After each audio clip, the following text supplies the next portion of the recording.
I mean, you are the side quest, master, I would say. Well, me and Shaquille O'Neal. I'll put Shaq in there. Look, Shaq is close, but I feel like you've ran away with it for a while.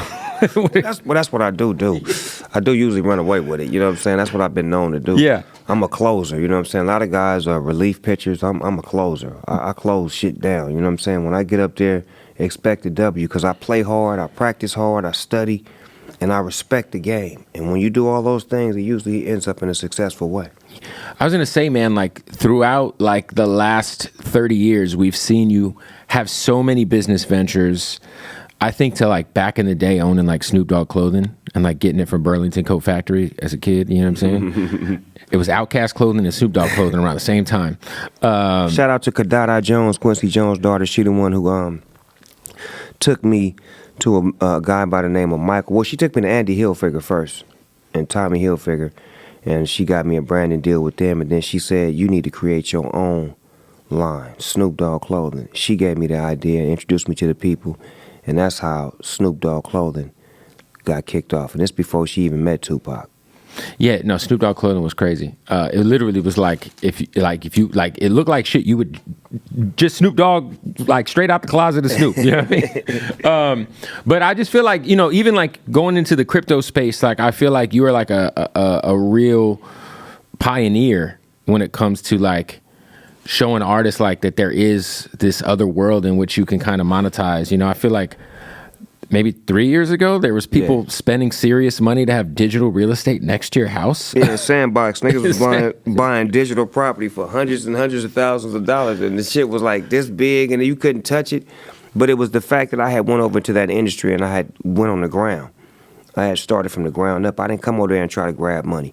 I went over there and I built with the creators. I went over there and let them use my name, my likeness, did collaborations, changed the game, brought music over there, did things in an unorthodox way to where it was appealing to that world because that world is that same way. And I wasn't a superstar to them. I was on the ground level with them. So whenever I would put something out, they would respect it and buy it because I would usually do things with them or allow them to use my name or my likeness early. When I first got into that world, people was using my face and all kind of shit. My son was like, Pops, you gotta let them use it. They love you. That's why they doing it. It's not that they trying to make money off you, they love you. And once I understood that, then me and my relationship with the metaverse took a whole new lift because it was like, wow, Snoop is allowing us to use his face and his likeness as a creator and musically use his voice and blah, blah, this and that. And it was a connection that can't nobody break because I built that. No, that shit's crazy. Definitely the first to do that, I mean, for sure. But in terms of just like the new ventures, like obviously you and Dre have a new drink. Gin and juice. The gin and juice. And still gin. Like there's just so much. I feel like every other week we see something new. What is like your bandwidth like on a daily basis? Because I mean, I see Death Row on everything. I go to the store, there's Death Row t-shirts at Walmart. There's the Death Row Happy Dad. You know what I'm saying? Like you gotta have just. I mean, the work ethic's still so crazy at this point in time in your career. Like how do you kind of manage and deal with just all of the ventures? What I did, Kev, I put a team around me.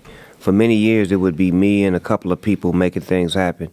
So what I did was I got a bigger team, I got a smarter team, I got employees who are professionals at what they do. And then I'm back managed by William Morris and Ari Emanuel. So positioning myself to get the best out of me while I'm putting in the best of my work right now. And not having to focus on so many different things, but being the creator, the boss, and the connector. I love it.